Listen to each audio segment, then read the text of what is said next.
Y hay algo que es común en toda esta carta, que es el sufrimiento, ¿no? Era una iglesia o algunos hermanos que estaban, o los hermanos o los que estaban expatriados, estaban padeciendo persecución, estaban padeciendo sufrimiento, estaban padeciendo muchísimas cosas. Y entonces todo lo que estamos leyendo y que hoy vamos a considerar en la primera carta de Pedro, capítulo 4, donde hoy empezamos el capítulo 4, todo está conducido a través de este común que es el sufrimiento. También hemos visto el mismo sufrimiento de Cristo, el sufrimiento que viene, o toda, vamos a decir, la obra de Cristo, hablando de su sufrimiento, de su muerte, pero también de su resurrección. Pero todo lo que conduce, como decíamos, a este pasaje que hoy veremos es justamente de lo que se está hablando y de lo que se está hablando inmediatamente antes del capítulo 3, del versículo 8 al 22, justamente se está hablando de esto, ¿no? Estos creyentes, como decíamos, expatriados, esparcidos, que han sufrido persecución, llega a este punto, vamos a decir, capítulo 4, a través de todo lo que hemos leído, particularmente de los versos anteriores, ¿no? Incluso se puede mencionar o se puede empezar a notar que podrían estar enfrentando o próximos a enfrentar la muerte, así como Cristo padeció y como finalmente pasó con el apóstol Pedro, y prácticamente todos los discípulos del Señor murieron a causa de su fe, sufriendo injustamente, ¿no? Sufriendo injustamente por ser justos, por ellos vivir de acuerdo a la justicia, ¿no? Y todo esto, repito, está en el antecedente de los pasajes que vamos a ver hoy. En medio justo de esto hay una invitación de Dios para sus hijos, ¿no? Hay un llamado de Dios para los hijos de Dios, para los discípulos del Señor, para los creyentes de ese entonces y para los creyentes que estamos hoy aquí considerando la palabra del Señor como oportuna, como algo totalmente oportuno a la época y al momento que estamos viviendo hoy. La invitación del Señor, que les decía, es un llamado a tener fortaleza, un llamado a tener una decisión, a ser personas con decisión. Ya no podemos estar fluctuantes de un lugar a otro o pensando, o como dice Santiago también, aquellos inconstantes que son semejantes a la onda del mar, que es atraída, que es llevada de un lugar a otro, ¿no?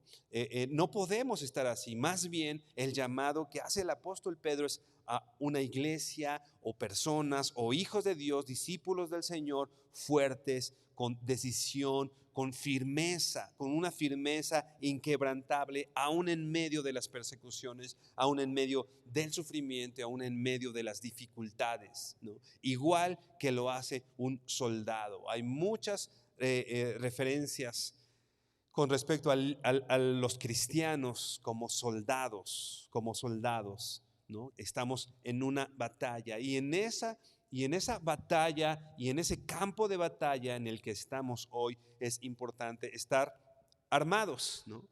Estar con ciertas armas importantes para hijos de Dios, y es importante que consideremos cuáles son esas armas, o particularmente en estos versos, cuál es el arma que el Señor le pide a sus discípulos, o Pedro le está pidiendo a sus lectores esa arma que es importante que ellos tengan para poder, como les decía, vivir de acuerdo a esa fortaleza, de acuerdo a esa firmeza, a esa decisión, ¿no? Es una invitación a vivir con una actitud, con actitud. No solamente, decíamos, ser llevados, sino una actitud, ¿no? Vamos a leer, por favor, 1 de Pedro 4, versículos 1 y 2.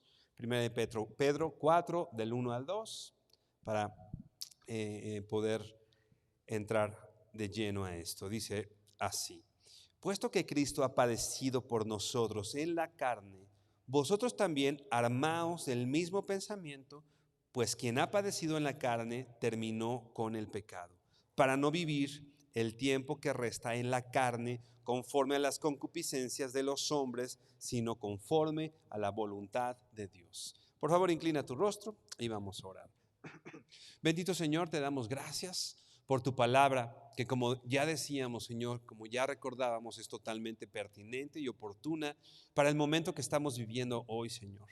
Tal vez algunos de los que estamos aquí, Señor, estemos justamente en este campo de batalla, en el momento de aflicción, momentos decisivos de nuestras vidas, Señor, en los cuales necesitamos estar con las armas que tú nos has dado, Señor, que tú has provisto para tus hijos, Señor. Dice tu palabra que nuestras almas no son carnales, sino espirituales, Señor. Así que nosotros queremos conocerlas, no ignorando, Señor, la época, no ignorando las maquinaciones del diablo, Señor, sino siendo prudentes y estando armados, Señor, para esta batalla espiritual que en medio de que los que estamos aquí estamos librando. Padre, te honramos, te pedimos que nos hables y damos gracias en el nombre de Jesús. Amén y amén. Estamos hablando, decíamos, de esta invitación del Señor a tener una actitud, decíamos, firme, una buena actitud. Particularmente hoy vamos a considerar una actitud de compromiso, que todos los hijos de Dios debemos tener, ¿no? Un contrato hace que lo que solamente pudo haber quedado en palabras, ¿no? Las personas que lo firman ahora tienen o quedan por sus dichos y por su firma, quedan obligados a cumplir ese contrato, ¿no? Nosotros finalmente no tenemos un contrato con el Señor, no hemos firmado, ¿no? No hemos firmado nada que nos obligue a ciertas cosas. Pero al conocer la obra de Cristo y al conocer lo que Él ha hecho por nosotros, entonces el resultado de lo que nosotros hemos considerado en Cristo debe traer en nosotros un compromiso, una manera de vivir adecuada, como lo hemos estudiado en el capítulo anterior, nuestra buena manera de vivir que incluso pueda callar a aquellos que están en nuestra contra o a aquellos que nos están persiguiendo. Vamos a leer entonces una vez más 1 de Pedro 4, el verso 1, 1 de Pedro 4, versículo 1. Dice así: puesto que Cristo ha padecido por nosotros en la carne, vosotros también armaos del mismo pensamiento, pues quien ha padecido en la carne terminó con el pecado. Primero, a lo que el apóstol Pedro nos llama la atención aquí, haz que volteemos nuestros ojos y podamos mirar con atención es a algo. Dice aquí, puesto que Cristo ha padecido por nosotros en la carne. ¿A qué nos hace voltear o hacer notar o a qué nos llama la atención observar el apóstol Pedro al ver primeramente la actitud de Cristo?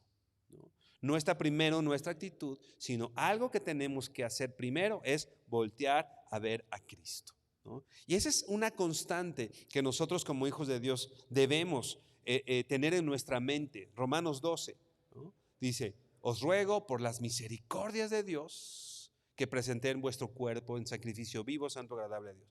¿Qué es lo primero que tienes que hacer? Poner tus ojos en las misericordias de Dios, ¿no? Considera las misericordias de Dios, y el considerar las misericordias de Dios entonces trae como resultado algo en tu vida, algo en nuestra vida. Así el apóstol Pedro está diciendo: puesto que Cristo ha padecido por nosotros, entonces, ¿no? Ya que Cristo ha tenido una actitud entonces nosotros como sus hijos, como sus discípulos, la observamos y la replicamos, ¿no? Dice Filipenses, haya en vosotros el mismo sentir, ¿no? Hemos platicado de este texto. Otra forma, digamos, de traducirla, quizá un poquito más precisa, sería haya en vosotros la misma actitud. Sí tiene que ver con sentir, pero más que el sentir es haya en ustedes la misma actitud que hubo en Cristo, ¿no? No solo se siente, sino está hablando de una forma de actuar, ¿no? Dice aquí, puesto que Cristo ha padecido por nosotros. Déjame leerte cómo lo traducen otras versiones. Por ejemplo, en la Nueva Traducción Viviente, esta palabra de puesto que Cristo, la palabra puesto, ¿no? Es por lo tanto, por lo tanto. Es una palabra que está conectando, un conector entre lo que está diciendo antes el apóstol Pedro con la idea que viene. Por lo tanto, justo antes, lo vamos a leer, bueno, vamos, dice, si quieres no lo busques, yo te lo digo. Versos anteriores, 1 Pedro 3:18, dice, Cristo sufrió por nuestros pecados una sola vez y para siempre. Él nunca pecó, en cambio murió por los pecadores para llevarlos a salvo con Dios. Sufrió la muerte física, pero volvió a la vida espiritual. Es la idea que Pedro está conectando con el primer verso del capítulo 4. El versículo 21 también habla de su resurrección. Dice el versículo 22, justo antes de esto que estamos considerando hoy, es: ahora Cristo ha ido al cielo, Él está sentado en lugar de honor al lado de Dios, y todos los ángeles y las autoridades y los poderes aceptan su autoridad. Es lo que estudiamos la semana pasada.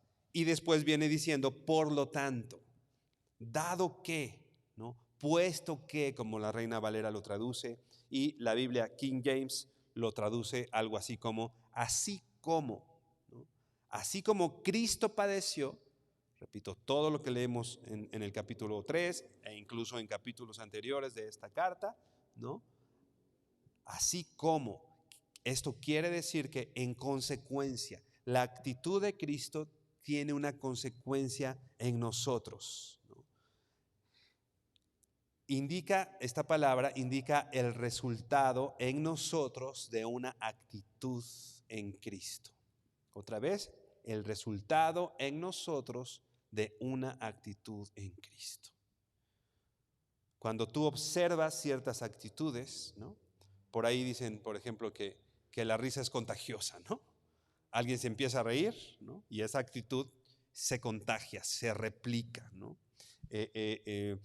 Si hay una actitud, vamos a decir, buena, positiva. Yo me acuerdo que una vez estábamos en una junta de un ministerio en el que participaba hace tiempo, y de pronto llegó y estaba un poco, vamos a decir, tenso, ¿no? Lo que estábamos platicando, y de pronto llega una persona pues con un contexto un poquito diferente, pero con una muy buena actitud, muy contenta, ¿no? Y esa actitud de una persona hizo que lo que nosotros estábamos viendo lo pudiéramos platicar un poco más relajados, ¿no? Gracias a la actitud que se contagió, ¿no? Un resultado de una actitud, ¿no? O nosotros podemos ser, vamos a decir, permeados, o nosotros podemos ser arrastrados por una actitud. Y repito, lo que el apóstol Pedro, aquí nos invita es: observa la actitud de Cristo, y esto debe traer algo en consecuencia en tu vida. Lo que ya decíamos, todo lo que leímos en la primera carta de Pedro 3:18, y bueno, finalmente lo que dice toda la carta. En estos días, ¿no? Decíamos al principio, de dificultad, de persecución, no muy distintos a los que estaban viviendo en este momento los cristianos. Porque si bien nosotros vivimos en una ciudad o en un país en donde poca persecución hay, o sí la hay, más bien replanteándolo, nosotros vemos poco la persecución.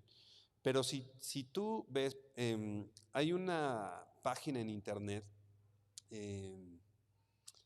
dos, una que se llama algo así como Oración por la Iglesia Perseguida, ¿no? Y otra que no recuerdo el nombre, mejor no te lo digo para no equivocarme.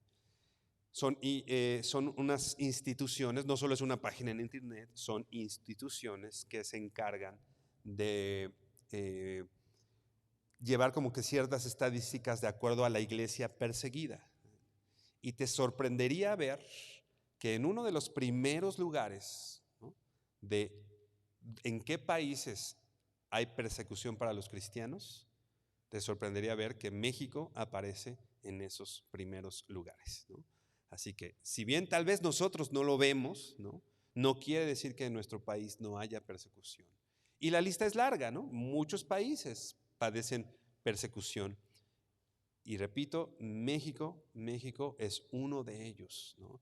En la Sierra de Oaxaca, en Chiapas, en muchos lugares en el norte de nuestro país hay persecución. Repito, el que nosotros no lo veamos no quiere decir que no exista, ¿no? Así que en estos días donde quizá no lo tenemos tan evidente porque en nuestro estado, particularmente en el lugar en el que vivimos, no sea tan evidente esto, finalmente es un momento de dificultades, un momento en el que necesitamos tener compromiso con Dios. Necesitamos tener un compromiso con Dios que perdure y que pueda ser o estar por encima de las luchas que vivimos. Nuestro compromiso con Dios nos va a llevar, vamos a decir, a la superficie en medio de las luchas. No solamente lo que sentimos, ¿no? Dice la Biblia que no andemos solo por lo que vemos. Si nos dejamos guiar por lo que vemos, por lo que sentimos, pero si más bien nos sabemos que la actitud de Cristo, como hemos estado estudiando, la actitud de Cristo trae una actitud en mí, entonces hay un compromiso que no se mueve a la primera batalla, que no se mueve, ¿no?, a la primera lucha. Tú cuando te haces un compromiso, por ejemplo, quizá un estudiante, he tomado la resolución de estudiar medicina, por ejemplo. Va a tener problemas, quizá pueda reprobar algún examen, quizá algunos maestros no lo vean con muy buenos ojos y quizá lo maltraten. Pero si es un joven que tiene un compromiso, se va a sobreponer a las situaciones porque tiene una meta. No nos guiamos por sentimientos, tenemos convicciones. Mi convicción me lleva a sobreponerme a las dificultades que puedo estar viviendo. Necesitamos entonces ese compromiso que perdure en medio de grandes luchas, de grandes dificultades. Y como dice lo que estábamos leyendo, consideramos primero el sufrir de Cristo. La obra de Cristo. Nosotros vemos, sí, Cristo padeció y como termina el capítulo 3, pero hoy está gobernando, ¿no?, y todos están sujetos a Él. Todas las autoridades están sujetas a Él. Podemos ver el fruto de su sufrimiento y que su sufrimiento trajo un fruto. Así nosotros como sus hijos, nuestro sufrimiento traerá un fruto, que vamos a ver un poquito más adelante de qué se trata este fruto. Pero entonces, al considerar a Cristo y dónde está Cristo hoy, me puede dar esa convicción y ese compromiso para vivir incluso en medio de dificultades. Otra vez, 1 Pedro 4, versículo 1 y 2, puesto que Cristo ha padecido por nosotros en la carne. Esta frase la NTV la traduce, te la leía pero incompleta hace ratito, dice: por lo tanto, ya que Cristo sufrió dolor en su cuerpo. Otra vez, lo que dice, ¿cómo lo traduce la NTV? Por lo tanto, ya que Cristo sufrió dolor en su cuerpo, ¿no?, o como consecuencia de que Cristo sufrió dolor en su cuerpo, ahora dice, vosotros también armaos del mismo pensamiento. Vosotros también armaos del mismo pensamiento. Decíamos hace unos minutos, el recurso que pide Pedro para poder sobreponernos a la persecución y al sufrimiento y al padecimiento que como Cristo sufrió en su cuerpo, en su carne, es tener el mismo pensamiento de Cristo. La NTV traduce ya todo este texto y dice, ustedes prepárense adoptando la misma actitud que tuvo él. ¿Te das cuenta cómo lo traduce la NTV? Ustedes prepárense adoptando la misma actitud que tuvo él. La Reina Valera, la Biblia que tenemos la mayoría de nosotros, dice el mismo pensamiento. Pero la NTV lo hace como un poquito más específico y dice la misma actitud que tuvo él y estén listos para sufrir también. Una vez más te leo cómo traduce esta frase en la NTV. Ustedes prepárense adoptando la misma actitud que tuvo él y estén listos para sufrir también. Entonces está hablando de pensamiento, de una actitud, ¿no? Como te decía. Esta palabra pensamiento, si a alguien le interesa la palabra griega, es la palabra griega enoia, con doble N, enoia. Y se traduce de esta manera. Repito, la palabra que se ocupa como pensamiento y que la NTV traduce como actitud, quiere decir, es la palabra griega enoia, quiere decir el acto de pensar, considerar, meditar, ¿no? El acto de pensar, necesitamos tener el pensamiento de Cristo, considerar lo que Cristo consideró, meditar.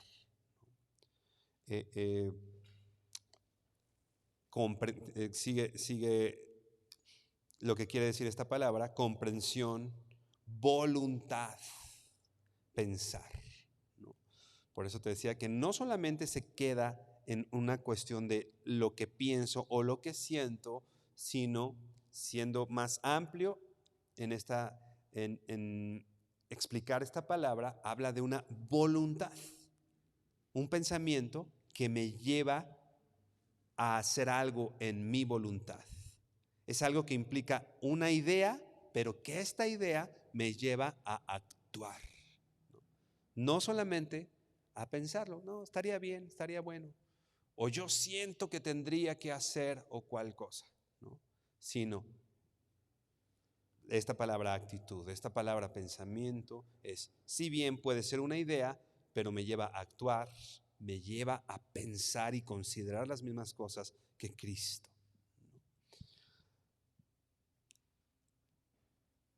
Leíamos 1 Pedro 4:1, puesto que Cristo ha padecido por nosotros en la carne, o como la dice la NTV, ya que Cristo sufrió dolor en su cuerpo, ustedes prepárense adoptando la misma actitud que tuvo él y estén listos para sufrir también, dice la NTV. Y estén listos para sufrir. ¿Cuál es el pensamiento que tenía Cristo? ¿No? ¿O cuál es la actitud, la convicción, la voluntad? Todo como pudimos estudiar esta palabra, ¿no? Cristo tenía una disposición a morir. Cristo tenía una disposición a morir. Esa era la actitud o el propósito de la vida de Cristo finalmente en esta tierra, ¿no? Cristo o Jesús estuvo en esta tierra, si bien hizo milagros, si bien hizo o tuvo diferentes hizo diferentes cosas en esta tierra, pero el propósito de Cristo en esta tierra era finalmente morir en una cruz por nuestros pecados. Así que Él, ¿no? Él tenía esa disposición a morir. Y nosotros vemos en Cristo lo que ya decíamos, ¿no? La muerte de Cristo produjo la más grande victoria. la muerte de Cristo produjo la más grande victoria. Y Pedro, el apóstol que escribió esto, tendría la misma oportunidad que Cristo de morir por su maestro. Vamos por favor a Juan, el Evangelio de Juan, capítulo 21. Decíamos, Pedro tuvo la misma posibilidad, la misma oportunidad que el maestro, que su maestro. Y vamos a ver ahora qué dice Juan 21. Juan 21 dice así, versículo 18 y 19. Dice, de cierto te digo, cuando eras joven te ceñías e ibas a donde querías, mas cuando ya seas viejo, extenderás tus manos y te ceñirá otro y te llevará a donde no quieras. Y dice el versículo 19, esto dijo, ¿no? Está explicando, el versículo 19 está explicando un poco lo que el Señor quiso decir en el versículo 18. Dice así, esto dijo dando a entender con qué muerte había de glorificar a Dios. Otra vez dice, esto dijo dando a entender con qué muerte había de glorificar a Dios. O sea, todo esto de que eras joven y te ceñías y hacías, pero después, ¿no? Alguien te va a ceñir y te va a llevar a donde no quieras. Repito, está siendo alusivo o estaba dando a entender la muerte y de cómo la vida de Cristo iba a glorificar a Dios a través de su muerte. La vida de Cristo iba a glorificar a Dios a través de su muerte. ¿Te das cuenta? ¿De qué está hablando el Señor? De su muerte, de la muerte que glorificaba a Dios. Pero el punto al que vamos es cómo termina el versículo 19. Y dicho esto, añadió, síganme, ¿no? Síganme. Le está diciendo a sus discípulos, voy a morir, va a pasar esto. Y les está diciendo, esta palabra síganme es... la podemos notar mucho en labios de Jesús, cuando Jesús le habla a sus discípulos, ¿no? Y les dice, síganme, ¿no? Ya con Pedro, dice, sígueme, y dice, y dejándolo todo, lo siguió, ¿no? Llega con Mateo y le dice, sígueme, y otra vez, y dejándolo todo, le siguió, ¿no? Un discípulo del Señor es el que sigue los pasos de su Señor. Sígueme es, pues sigue mis pasos. Repito, un discípulo es el que sigue los pasos. Y si los pasos de Jesús lo llevaron hacia una muerte, ¿qué sería diferente en nosotros? ¿Por qué tendría que ser diferente a nosotros si los pasos de Jesús, y aquí, repito, está hablando particularmente de su muerte? Los discípulos seguirían los pasos de su maestro. Ve por favor a Mateo 16, versículo 24. Mateo 16, 24. Jesús ahora nos comunica esta misma idea, vamos a decir, en otro contexto y con otras palabras, ¿no? Pero explica la misma idea. Mateo 16, 24. Dice así, entonces Jesús dijo a sus discípulos, si alguno quiere venir en pos de mí, néguese a sí mismo y tome su cruz, y otra vez la palabra, y sígame. ¿Qué tenemos que hacer antes de seguir al Señor? Dice aquí, tomar nuestra cruz. Y sin el afán, hoy podemos interpretar de diferentes maneras el tomar la cruz, ¿no? Y podemos, pues repito, explicarlo y decir qué representa para nosotros hoy seguir la cruz. Y bueno, se han dicho muchas cosas en lo que significa tomar la cruz. Pero hoy lo que quiero es que tú pienses en los discípulos. Piensa en los discípulos que lo estaban escuchando. Para ellos, ¿qué significaba tomar la cruz? ¿No? Alguien que piensas que para el discípulo de ese entonces, Jesús le está hablando en el contexto histórico, ¿qué significa para un discípulo tomar la cruz? ¿Qué será? ¿Alguien?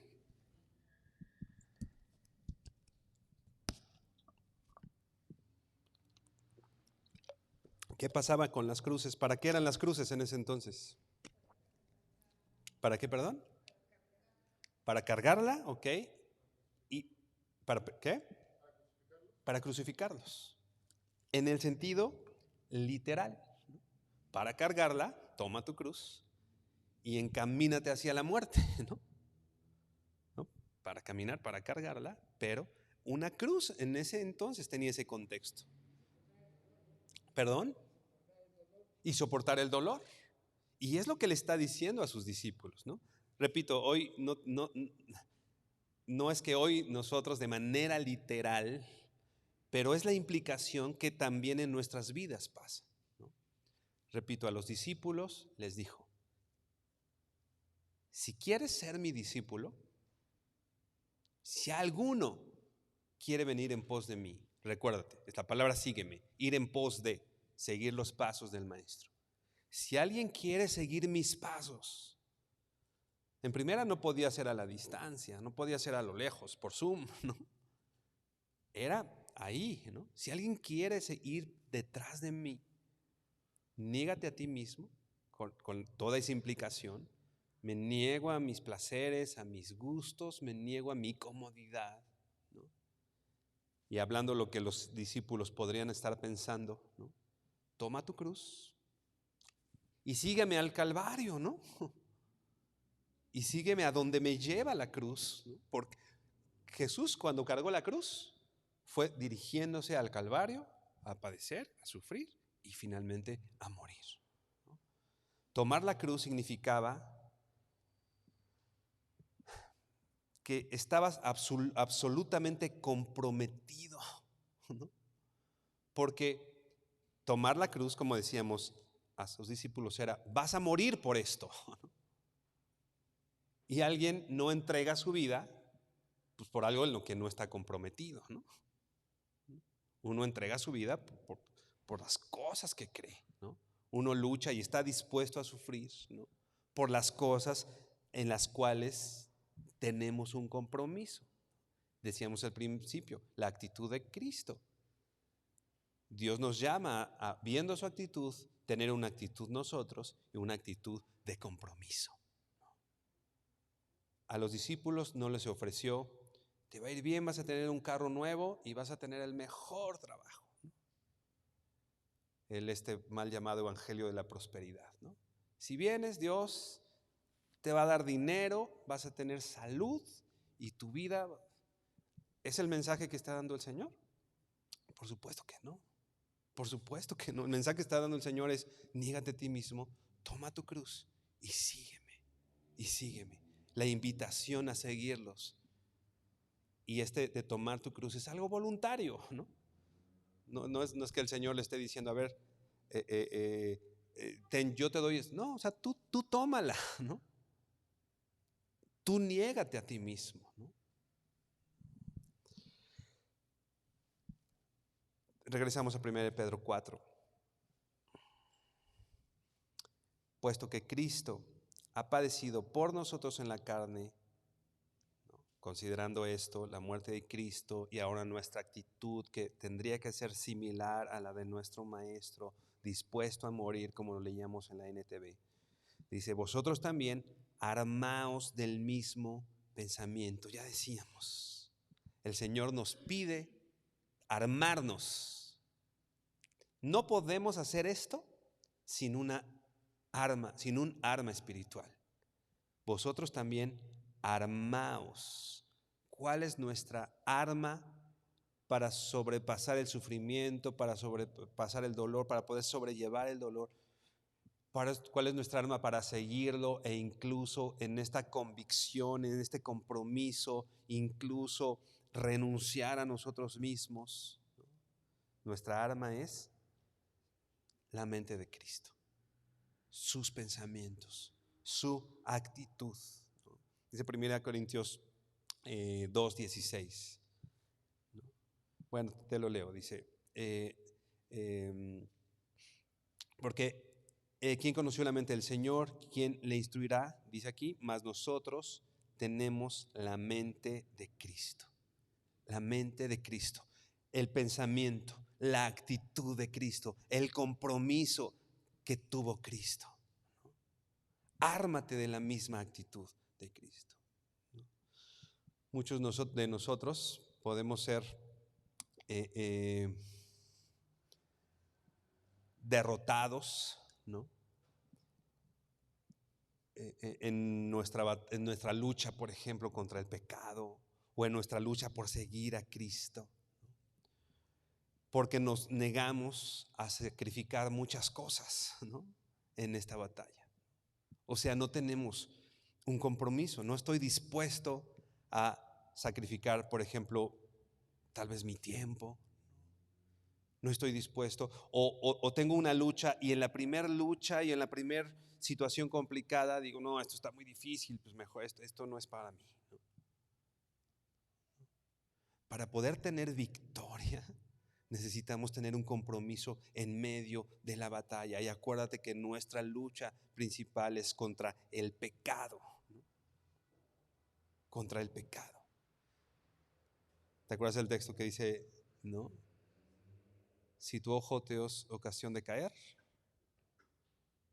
si tu mano te es ocasión de caer, ¿qué dice? Dice córtalo. O sea, alguien que está comprometido en seguir a Cristo hace cosas siguiendo la actitud de su maestro y con estas implicaciones. O sea, está dispuesto, ¿no?, a hacer muchas cosas para tener la victoria. Nosotros muchas veces solo queremos la victoria cuando esta victoria llega de manera fácil, ¿no? Solo queremos disfrutar de la victoria. Pero un soldado, para disfrutar de la victoria, estuvo en el campo de batalla y luchó y se esforzó. Y hoy disfruta de esa victoria. Y es el ejemplo de nuestro maestro. Hoy disfrutamos de la gran victoria que tuvo Cristo después de sus padecimientos. Él, siendo inocente, no como nosotros, Él era inocente. Él era justo. Vino a esta tierra y murió por nuestros pecados. No por los suyos propios, por nuestros pecados. Y hoy esa muerte y padecimiento lo tienen gobernando, como decíamos, ¿no? Como dice el capítulo 3 del 18 al 22. Pero, repito, ¿qué antecedió esa victoria? Filipenses otra vez. Hayan ustedes el mismo sentir que hubo en Cristo Jesús, el cual no estimó el ser igual a Dios como cosa que aferrarse, ¿no?, sino que tomó forma de hombre, renuncia. ¿Qué más renuncia queremos ver en nuestro maestro, no? Siendo Dios, no estimando el ser igual a Dios, tomó forma de hombre. Y ya estando en forma de hombre, tomó forma de siervo, ¿no? No solo un hombre cualquiera, sino ahora un siervo. Y después un delincuente, ¿no?, yendo hacia la muerte y muerte de cruz, ¿no?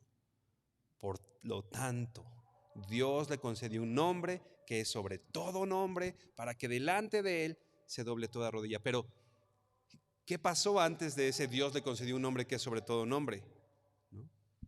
La renuncia, el sacrificio, la negación de sí mismo, ¿no?, y después la victoria. Así nosotros nos armamos con la actitud de Cristo, sabiendo que estamos en una lucha en contra del pecado, en contra del pecado. 1 Pedro 4:1 dice, seguimos en este texto, puesto que Cristo ha padecido por nosotros en la carne, vosotros también armaos del mismo pensamiento, ¿no? Y dice, pues quien ha padecido en la carne terminó con el pecado. Y esta última frase, pues quien ha padecido en la carne terminó con el pecado. Si Cristo terminó con el pecado, nuestro llamado como hijos de Dios es a hacer lo mismo.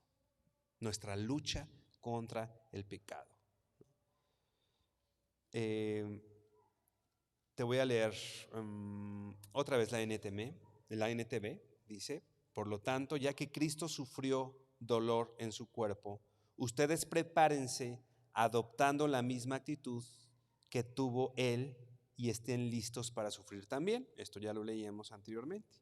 Y dice, pues si han sufrido físicamente por Cristo, han terminado con el pecado. ¿Te fijas que en esta traducción hay algo un poco diferente? La Reina Valera dice, está hablando de Cristo y dice, pues quien Él padeció en la carne, pues quien ha padecido en la carne, podríamos pensar que está hablando solamente de Cristo, pues quien ha padecido en la carne terminó con el pecado, pero más bien está hablando de aquellos que le siguieron, ¿no? Aquellos de sus discípulos que padecieron en la carne terminaron con el pecado. Una vez más, la NTV lo traduce, pues si han sufrido físicamente por Cristo, han terminado con el pecado. La Nueva Biblia de las Américas, te voy a leer varias versiones para que puedas quedar convencido de esto que estamos viendo aquí. La Nueva Biblia de las Américas dice, pues quien ha padecido en la carne ha terminado con el pecado. Quien padece en la carne lleva un avance en su lucha en contra del pecado. La NBI dice, porque el que ha sufrido en el cuerpo ha roto con el pecado. Quien ha sufrido en el cuerpo. Entonces, ¿te das cuenta a dónde va esta cuestión del sufrimiento? La cuestión del sufrimiento va en nuestra batalla, en nuestra lucha en contra del pecado. El sufrimiento es un paso en nuestra batalla contra el pecado. Con el sufrimiento yo le estoy dando con mi arma, le estoy dando un disparo, un golpe, repito, un paso en contra del pecado. Te voy a leer una frase de Wayne Grudem, un teólogo muy importante. Dice así, quien haya sufrido por hacer lo correcto y todavía se haya siguiendo, obedeciendo a Dios, a pesar del sufrimiento que implica, ha hecho una clara ruptura con el pecado.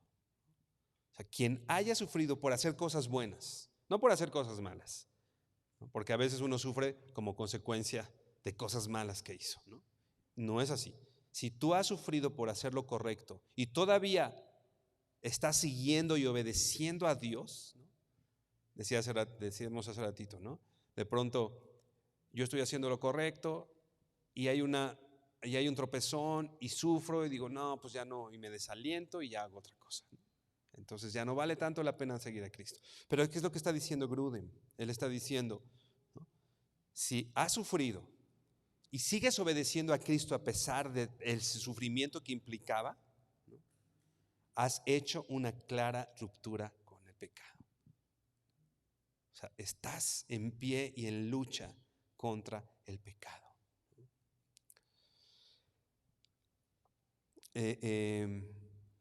Ahora déjame leerte algo que dice MacArthur. Dice así: los cristianos pueden animarse aún más cuando recuerdan lo que el pecado les ha hecho toda su vida en la tierra.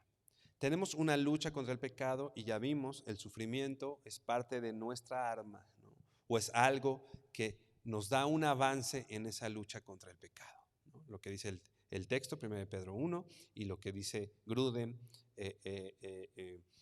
y bueno, las diferentes versiones que leemos y en la traducción correcta podemos ver bien claro que el sufrimiento que vivimos como hijos de Dios es un avance en mi lucha en contra del pecado. Y ahora lo que está diciendo MacArthur, los cristianos pueden animarse aun cuando recuerdan lo que el pecado les ha hecho toda su vida en la tierra. ¿Qué ha hecho el pecado en tu vida? ¿Te ha destruido? ¿Te ha traído lamentos? Yo puedo recordar lo que me ha hecho el pecado. ¿Y sabes qué? El pecado personal, por supuesto, me ha traído consecuencias. El pecado en otras personas ha traído consecuencias en mi vida. O sea, la naturaleza pecaminosa en la que vivimos, ¿no? nos ha hecho daño, nos ha hecho mal. ¿No te da un poquito de coraje en contra del pecado como para luchar en contra de él? Hace tiempo, creo que, no sé si se los he contado aquí, tal vez sí. Alguna de mis hijas estuvo algunos días internada en un hospital infantil. Primero estuvo en uno, varios días, como 7, 8 días. La dieron de alta. Era un hospital de, ¿cómo se llama? Bueno, un hospital no de especialidad.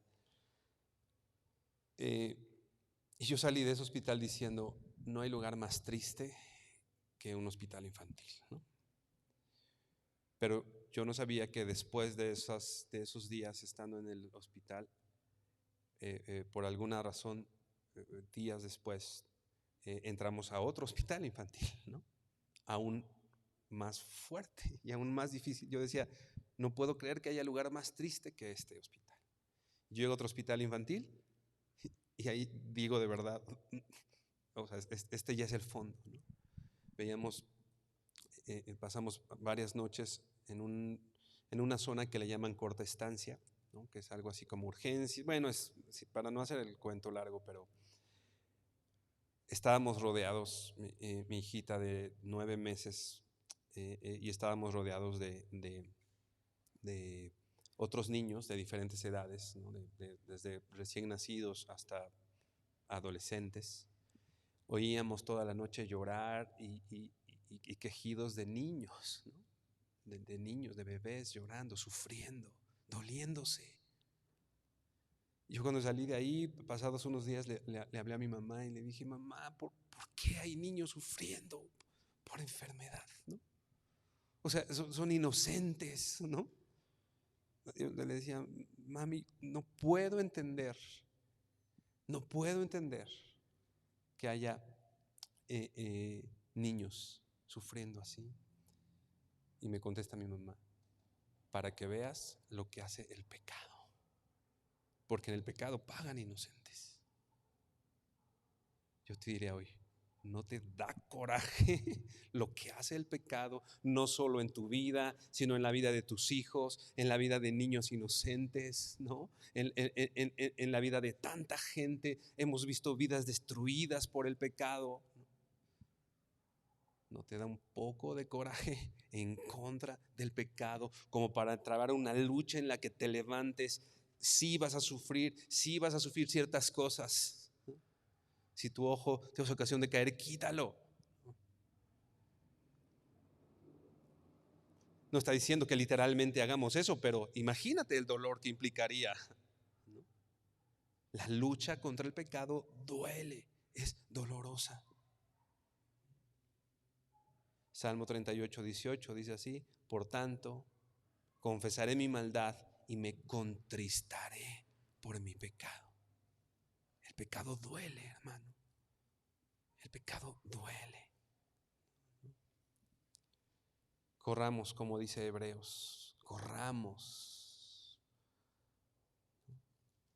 con perseverancia la carrera que Dios nos ha puesto por delante. Perseverantes, con la actitud de Cristo. Así que, hermano, el sufrimiento para un hijo de Dios no solamente es sufrir por sufrir, no solamente es sufrir por deporte, porque nos guste sufrir y hallamos un extraño placer en el sufrimiento. No es así. El sufrimiento, repito, lleva y nos da un avance en esa lucha contra el pecado. Inclina tu rostro y vamos a orar. Señor, gracias porque has sido bueno con nosotros, Señor. Y nos has mostrado tantas cosas, Señor, que tal vez no habíamos considerado en medio del sufrimiento, en medio de las dificultades, Señor. Pero al poder nosotros voltear hacia ti y voltear nuestros ojos hacia la obra de Cristo, nos damos, Señor, tanto cuenta, Dios, que si bien tu Hijo padeció y sufrió siendo inocentes, Señor, ese sufrimiento trajo victoria, Señor. Ahora nosotros, Señor, podemos darnos cuenta de la calamidad, Señor, que es el pecado, de lo fuerte, de lo destructivo, Señor, que es el pecado. Señor, ¿cuántas veces nosotros hemos sido el causante los causantes de nuestro propio sufrimiento, e incluso, Señor, hemos sido causantes del sufrimiento de otros, Señor, a través de nuestro pecado? Señor, nosotros no queremos ignorar esta batalla que luchamos, Señor. Nosotros queremos esforzarnos y luchar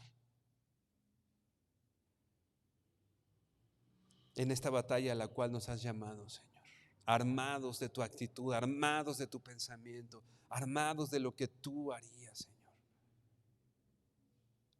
Padre, gracias, Señor, por tu palabra y por el consuelo que nos da, Señor, el saber que el sufrimiento en un hijo de Dios no es en vano, Dios, y que ha de traer victoria, Señor, y que hemos de estar un día en tu presencia, Señor, y el poder y el saber que podemos un día escuchar tu voz diciéndolos: buen siervo y fiel, en lo poco has sido fiel, sobre mucho te pondré, entra en el gozo de tu Señor. Gracias por la esperanza que tenemos, Señor, y ayúdanos, Señor, a que podamos estar en esta lucha, en esta guerra, Señor, al ver el pasado y ver tu obra, tu sufrimiento, ver lo que hiciste por nosotros, pero también, Señor, al ver al futuro y ver la victoria, Señor, y ver, Señor, la santidad, Padre, que ha de rodearnos en ese momento, Dios, porque tú vienes por una iglesia pura, Señor, y sin mancha, una iglesia a la cual tú, Señor, has santificado a través de tu muerte y de tu resurrección, Señor. Te bendecimos, Señor, te honramos y te pedimos, Señor, que esta noche podamos salir, no como entramos, Señor, sino con el fruto, Señor, con el fruto en nuestra actitud, Señor, y en nuestro sentir, contristados, Señor, pero emocionados y con un compromiso y con una convicción, Señor, de a dónde nos quieres llevar, Dios. Te bendecimos, Señor. Te damos gracias en el nombre de tu Hijo Jesucristo. Amén y amén.